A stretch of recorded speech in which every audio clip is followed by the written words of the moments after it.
Hello friends, स्वागत है आप सभी का मेरे YouTube channel knowledge is fun में। आज की इस वीडियो में हम लोग स्टार्ट करेंगे सीटेट 2026 के एग्ज़ाम की प्रिपरेशन। जैसा कि हम सभी जानते हैं कि सीटेट 2026 का एग्ज़ाम 6 सितंबर 2026 के लिए शेड्यूल हुआ है और हमारे पास लगभग 2 से ढाई महीने का टाइम अब इसके लिए बचा है। तो आइए हम स्टार्ट करते हैं सीटेट 2026 के एग्ज़ाम की प्रिपरेशन। और सबसे पहले इसमें हम एसएसटी का पोर्शन लेकर चलेंगे, बिकॉज जो एसएसटी का पोर्शन है वो अराउंड 60 मार्क्स का आता है। और अगर हम जो टॉपिक्स एसएसटी के सिलेबस में दे रखे हैं सीटेट के प्रोस्पेक्टस में, उनको कर कर जाते हैं अच्छे से एनसीईआरटी की बुक से हेल्प से या फिर उसकी समरी को पढ़कर, तो हम अराउंड 40-45 मार्क्स इजीली स्कोर उसमें हम कर सकते हैं। ठीक है, तो अभी लेकिन हमारे पास इतना टाइम नहीं है कि हम पूरी एनसीईआरटी बुक्स के हर चैप्टर को इजीली रीड कर पाएँ या उसे अच्छे से समझ पाएँ। तो हम उनको एक शॉर्ट समरी में जो भी उसके मेन पॉइंट हैं उनको पढ़ने की कोशिश करते हैं। तो आइए स्टार्ट करते हैं सबसे पहले टॉपिक से, जिसका नाम है हाउ, व्हेन एंड वेयर। इसमें ये हमारी हिस्ट्री का पहला टॉपिक है और इसमें हम जो पहला टॉपिक है वो है व्हाई स्टडी हिस्ट्री। हिस्ट्री को हमें क्यों पढ़ना है? So history is not only about memorising dates. जो हिस्ट्री है वो सिर्फ एक डेट्स को लर्न करने का सब्जेक्ट नहीं है। मतलब हिस्ट्री में हमें सिर्फ डेट्स के अलावा भी बहुत सारी चीज़ें इसमें हमें पढ़नी पड़ती हैं। सेकेंड पॉइंट है इसमें, it help us understand changes in society, economy, politics and culture over time. तो सेकेंड पॉइंट हमें ये कहता है जो हिस्ट्री है वो हमें हेल्प करती है समझने में कि सोसाइटी में क्या चेंजेस हुए हैं, इकोनॉमी में क्या चेंजेस हुए हैं, पॉलिटिक्स कैसे बदली है किसी कंट्री की, या फिर जो कल्चर है वो टाइम के साथ साथ कैसे बदला है। जो थर्ड पॉइंट है वो है, some events happen on a particular date, for example a battle. मतलब कोई जो इवेंट है वो सिर्फ होते तो किसी एक ही डेट में, सपोज कोई लड़ाई है वो किसी एक पर्टिकुलर डेट पर हो गई, लेकिन जो उसके जो चेंजेस हैं वो ग्रेजुअली धीरे धीरे धीरे सोसाइटी को, कल्चर को अफेक्ट करते हैं। तो उसे हम किसी एक पर्टिकुलर डेट से लिंक नहीं कर सकते हैं, उसको जो चेंजेस को है उसे ही हमें स्टडी करना पड़ेगा। जो नेक्स्ट टॉपिक है, हाउ इम्पोर्टेंट आर डेट्स। जो डेट्स हैं वो इम्पोर्टेंट क्यों हैं? तो इसका एक ट्रेडिशनल व्यू है जो कि पहले माना जाता था। History was earlier associated mainly with dates और बैटल्स एंड रूलर। तो जो हिस्ट्री है वो स्टार्टिंग में जो बैटल्स हैं या रूलर्स हैं जो उनके बीच में आपस में जो फाइट हुआ करती थी उनसे एसोसिएट किया जाता था, उन डेट से एसोसिएट किया जाता था। लाइक पानीपत की लड़ाई कब हुई या फिर तराइन की लड़ाई कब हुई, इन चीज़ों से एसोसिएट किया जाता था। पर जो आज का मॉडर्न व्यू है वो इसको थोड़ी अलग तरीके से मानता है।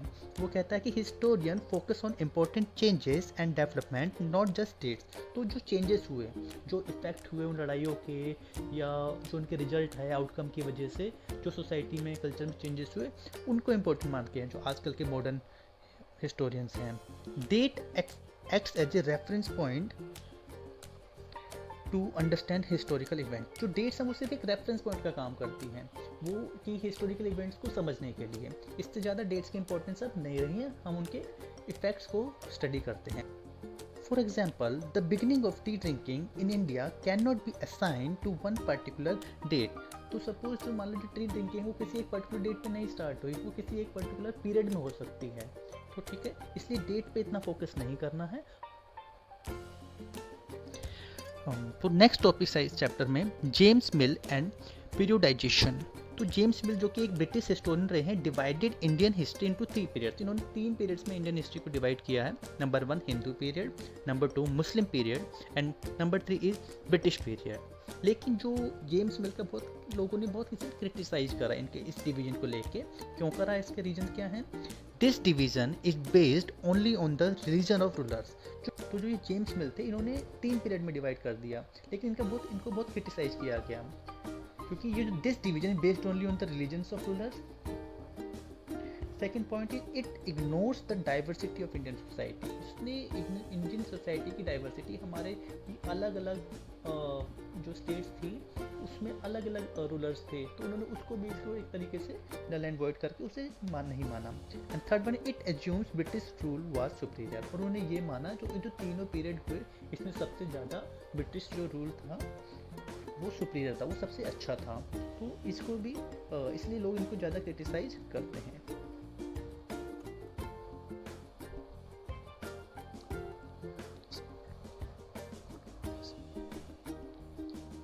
तो जो नेक्स्ट टॉपिक है वो है कोलोनियलिज्म। अभी ये कोलोनियलिज्म क्या होता है?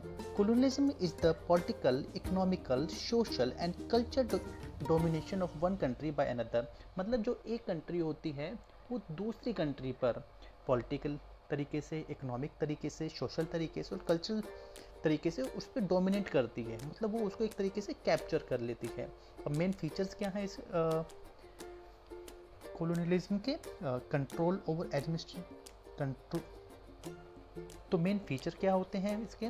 Control over administration. जो हमारा एडमिनिस्ट्रेशन होता है उस पे जो दूसरी कंट्री होती है, मतलब किसी एक देश के एडमिनिस्ट्रेशन पे जो वहाँ की रूलिंग पीपल होते हैं या पार्टी होती है या फिर कोई भी किंग होता है, उस पर किसी दूसरी कंट्री के लोग या किंग कैप्चर उसे कर लेते हैं, तो एडमिनिस्ट्रेशन को कंट्रोल कर लेते हैं। सेकंड है एक्सप्लोटेशन ऑफ रिसोर्सेज। जो वहाँ के रिसोर्सेज हैं, ठीक है, चाहे वो वाटर रिसोर्सेज हैं, चाहे वो मिनरल रिसोर्सेज हैं, या फिर जिस टाइप की भी रिसोर्सेज हैं, मतलब लाइक गोल्ड है या कि वहाँ की जो मैन पावर है, उन सब का एक्सप्लोटेशन किया जाता है। थर्ड वन है इम्पोजिशन ऑफ न्यू लॉज। जो नए नए लॉज बनाए जाते हैं जो कि उस कंट्री को जिसने कैप्चर किया उसको बेनिफिट करते हैं। And fourth one is cultural influence. Cultural influence, suppose जैसे कि हमें पता है कि जब इंडिया पर ब्रिटिश ने एक तरीके से कैप्चर किया या कब्जा किया, तो वहाँ के जो कल्चर थे, मतलब नॉर्मली इंग्लिश लैंग्वेज वहीं से आई है, तो उन्होंने इंडिया पे उसको भी इन्फ्लुएंस, इंडिया के कल्चर को भी यहाँ के, मतलब आजकल हम देखते हैं कि धीरे धीरे वेस्टर्नाइजेशन होता जा रहा है, क्योंकि वहाँ का इन्फ्लुएंस हमारे ऊपर अभी तक पेंड है। जो नेक्स्ट टॉपिक है ना वो है ऑफिशियल रिकॉर्ड्स। मतलब जो ब्रिटिश थे, the British believe that writing was essential for good administration. उनका ये मानना था ब्रिटिशर्स का, जो रिटर्न है, जो रिटर्न रिकॉर्ड्स हैं वो एक अच्छे एडमिनिस्ट्रेशन के लिए हेल्पफुल रहेंगे। इसलिए therefore they maintain records of, उन्होंने किस किस चीज़ का रिकॉर्ड मेंटेन किया? Letters, reports, survey, government orders and official proceedings. तो ये सब थे letters, reports, surveys, government orders and official product, इन सब का वो रिटर्न रिकॉर्ड रखा करते थे। These record were stored in record rooms and archives. तो जो ये रिकॉर्ड थे उसको कहाँ रखते थे? वो रिकॉर्ड रूम्स एंड आर्काइव्स में वो स्टोर करते थे, ताकि फ्यूचर में इनकी हेल्प ली जा सके। तो आइए बढ़ते हैं नेक्स्ट टॉपिक की तरफ, जिसका नाम है record rooms. Record rooms preserved. तो रिकॉर्ड रूम में क्या क्या चीज़ों को रखा जाता था, जो जिसका उनका संरक्षण किया जाता था? Government documents, official letters and administrative reports.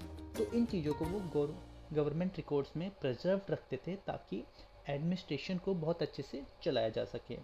They help historian understand British administration and policies. तो जो ये रिकॉर्ड्स थे, इनसे क्या हेल्प मिली हमें? They help historians understand British administration and policies. इनसे उन्हें ब्रिटिश की जो एडमिनिस्ट्रेशन था या पॉलिसी था उनको समझने में हमें हेल्प मिली। So let's move forward to next point, surveys conducted by the British. तो जो ब्रिटिश लोग थे ना, ये बहुत सारे सर्वेस करते थे, ताकि वो जो ग्राउंड रियलिटी है उसको वो समझ सके और उसके अकॉर्डिंग अपने बेनिफिट के लिए ज़्यादा से ज़्यादा पॉलिसीज वो बना सके। The British carried out several surveys to collect information. Types of surveys, तो किस किस टाइप के सर्वेज थे? रिवेन्यू सर्विस था सबसे पहला। कलेक्टेड इन्फॉर्मेशन अबाउट, जो रिवेन्यू सर्विस था उसमें किस किस बारे में इंफॉर्मेशन कलेक्ट की जाती थी? Soil, crops, agriculture and villages के बारे में। तो इन चीज़ों से वो रिवेन्यू जनरेट कैसे हो सकती है, इन सब चीज़ों से उसके रिगार्डिंग को इंफॉर्मेशन को वो कलेक्ट करते थे। जो नेक्स्ट सर्वे था वो था बोटेनिकल सर्वे। इसमें वो प्लांट्स और फॉरेस्ट के बारे में पढ़ाई करते थे, उसको स्टडी करते थे। जो नेक्स्ट सर्वे था वो था बोटेनिकल सर्वे। इसमें वो प्लांट्स और जो फॉरेस्ट रिसोर्सेज थे उनको वो स्टडी करते थे।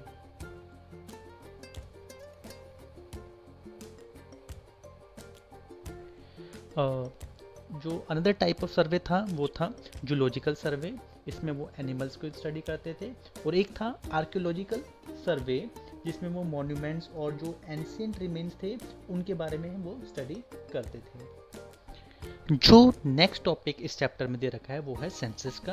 अभी सेंसस क्या होता है? A census is the official counting of the population. तो जो लोगों की गिनती होती है किसी भी कंट्री में उसको हम सेंसस कहते हैं। उसका क्या पर्पस होता है? It collected information about population, religion, caste, occupation and literacy. तो इसमें इन मेन पॉइंट पे फोकस किया जाता है कि देश की जनसंख्या कितनी है, कितने लोग किस रिलीजन के हैं, कौन कौन सी कास्ट हैं, और ऑक्यूपेशन क्या है उन लोगों का, और लिटरेसी क्या है, कितने लोग उसमें पढ़े लिखे हैं। तो इन सब को जान के ही वो उसके अकॉर्डिंग पॉलिसीज बना सके, इसके लिए वो सेंसस किया करते थे। ब्रिटिश ने जो सेंसस स्टार्ट करी थी, और इसकी जो फ्रिक्वेंसी थी वो कंडक्टेड एवरी 10 ईयर्स, हर 10 साल बाद सेंसस का प्रोसेस होता था। सो जो नेक्स्ट टॉपिक है वो है newspapers and other sources official records present only the governments point of. तो जो हिस्टोरियन जब हिस्ट्री को स्टडी करते थे तो अगर वो सिर्फ जो रिकॉर्ड्स वगैरह से स्टडी करते तो उनसे उन्हें सिर्फ जो गवर्नमेंट का व्यू पॉइंट था वही मिलता था। लेकिन जो ऑर्डिनरी पीपल का जो व्यू पॉइंट था उसको जानने के लिए वो इन रिसोर्सेज का भी यूज किया करते। तो क्या है वो resources? Newspapers, diaries, memoir, autobiographies, letters and paintings. तो वो इन रिसोर्सेज का भी यूज किया करते थे ताकि उनसे वो जो ऑर्डिनरी पीपल थे उन लोगों के एक्सपीरियंस को भी वो समझ सके और उसको वो हिस्ट्री के लिए यूज कर सकें। एक बार लास्ट में जो भी मेन चीज़ें आई हैं उनको एक बार थोड़ा सा समराइज कर लेते हैं। तो एक जेम्स मिल्टन का टॉपिक था, ये हिस्टोरियन रहे हैं। इन्होंने जो हिस्ट्री को 3 पीरियड्स में बांट दिया था, Hindu, Muslim and British period. जो सेकंड टॉपिक रहा है वो रहा है कोलोनियलिज्म। इसमें क्या domination of one country over another, ये हमें क्लियर हो चुका है। Third one is the record room. जो रिकॉर्ड रूम्स क्या होते हैं उसमें जो ऑफिशियल डॉक्यूमेंट्स हैं उनको हम सुरक्षित रखा करते हैं। And fourth one is archives, store historical records. Archives में क्या करते हैं? जो हिस्टोरिकल रिकॉर्ड्स है उनको हम स्टोर करते हैं। सेंसस के बारे में दे रखा है इसमें हमें, कंडक्टेड एवरी 10 ईयर्स, ठीक है। तो जो सेंसस है वो हर 10 साल बाद होती है। इसमें कुछ नेक्स्ट टॉपिक है सर्वेज। तो इसमें सर्वेज में किस किस टाइप के सर्वेज होते हैं? Revenue surveys, botanical surveys, zoological surveys and archaeological surveys. और इसमें एक टॉपिक हो सकता है मॉडर्न हिस्ट्री। उसमें क्या है? उसमें focuses on changes rather than only dates. तो मॉडर्न हिस्ट्री जो है वो चेंजेस पे फोकस करती है, सिर्फ डेट्स के कंपैरिजन में। और एक अवर पास्ट है, जो हमारा पास्ट है वो रिप्रेजेंट मल्टीपल हिस्टोरिकल एक्सपीरियंसेस। जो हिस्ट्री में जो बहुत सारे अलग अलग एक्सपीरियंस रहे हैं उनको डिनोट करता है। तो ये था हमारा इस वीडियो का जो मेन समरी थी, और जो हमारा चैप्टर था व्हेन, वेयर एंड हाउ। आइए अब स्टार्ट करते हैं कुछ इंपॉर्टेंट एमसीक्यूज जो इस चैप्टर से रिलेटेड हैं। तो पहला क्वेश्चन है इसमें, why do historians today consider history to be more than just memorizing dates? And options are because dates are no longer important, because history focuses only on rulers, because history studies changes in society, economy and culture over time, and fourth option is because historians do not use dates anymore. And the correct answer is because history studies changes in societies, economy and culture over time. Let's move forward to the second question. Which process cannot be assigned a single exact date? किस process को इसमें से single date नहीं मिल सकती? Options are battles of Plassey, coronation of a king, beginning of tea drinking in India, and fourth one is signing of a treaty. And the correct option is C, beginning of tea drinking in India. let's move forward to third question. British historians mainly divided the history of British India according to Indian freedom fighters, social reformers, governor generals and viceroys, Mughal emperors. And the correct answer is governor generals and viceroys.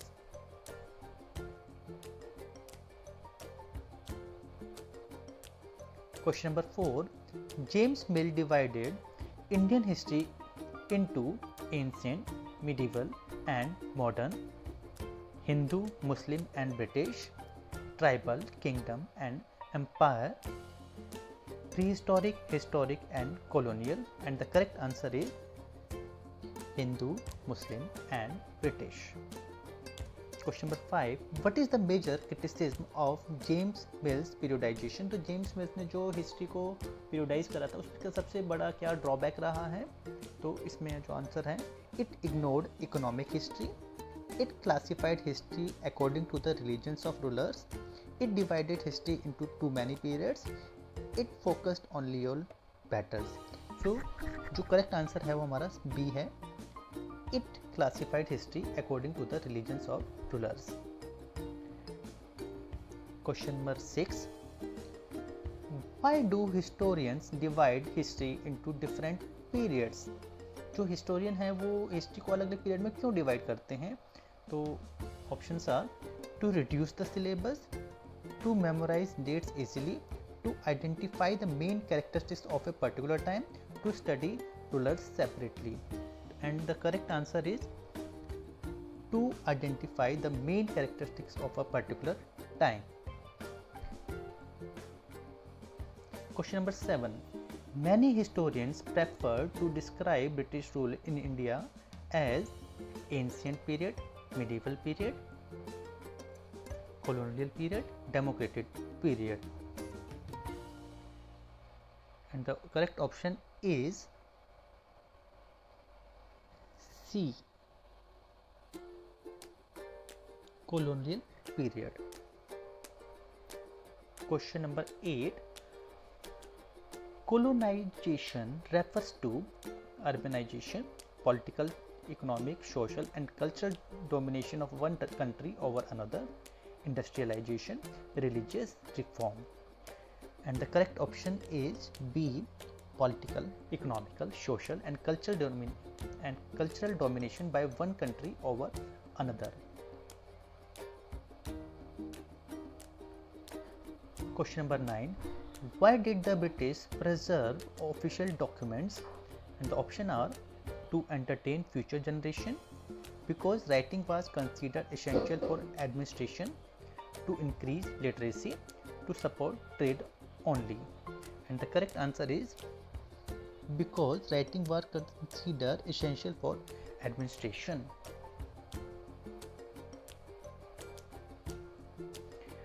Record rooms were established mainly to option A, train officers, B, preserve important documents and letter, C, conduct surveys, D, store weapons.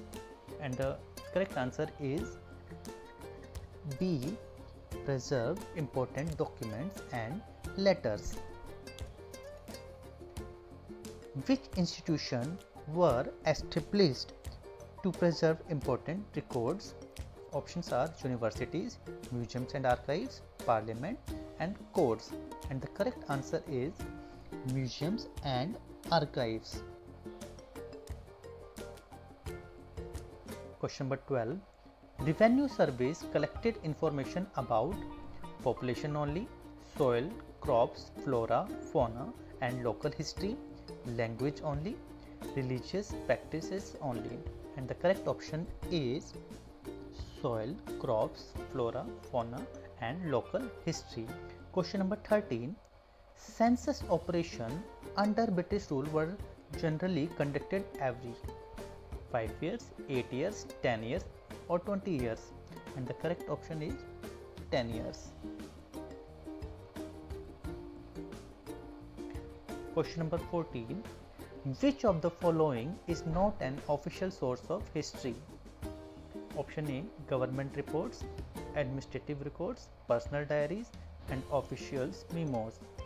So the correct option is personal diaries. Question number 15. Which source help historians understand public opinion better? Options are police records, government files, newspaper and personal writings, revenue records, and the correct option is C, newspaper and personal writings. Question number 16. Official records mainly reflect people's emotion, officials' viewpoints and priorities, tribal tradition, or folk songs. And the correct answer is official viewpoints and priorities. Question number 17. Newspapers are valuable historical sources because they contain only government orders, present public debates and contemporary issues, replace official records completely, record only wars. And the correct option is B, present public debates and contemporary issues.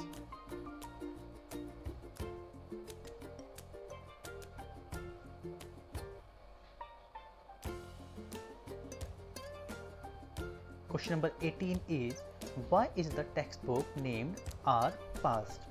It studies only political history. Different groups experience history differently. It focuses only on British history. It is based only on ancient India. And the correct answer is B, different groups experience history differently.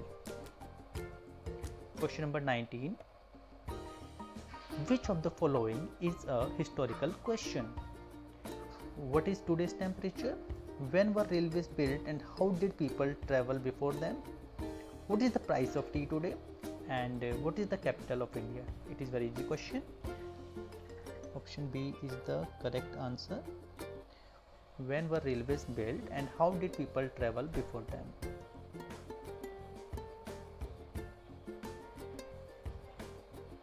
Question number 20. According to pedagogy, the most effective way to teach this chapter is memorizing dates only, lecture method only, inquiry based learning and source analysis, dictation and note writing. And the correct option is C, inquiry based learning and source analysis. तो यहाँ पे ये video ख़त्म करते हैं. I hope आपको chapter समझ आया होगा और जो क्वेश्चंस करने के बाद आपको आइडिया भी हो गया होगा कि आपको कितने क्वेश्चंस को कैसे अटेम्प्ट कर पा रहे हैं आप. तो अगर आपको ये वीडियो अच्छा लगा हो तो वीडियो को लाइक करें, चैनल को सब्सक्राइब करें ताकि मुझे मोटिवेशन मिले और मैं आगे भी ऐसी वीडियो बना पाऊँ. Thank you.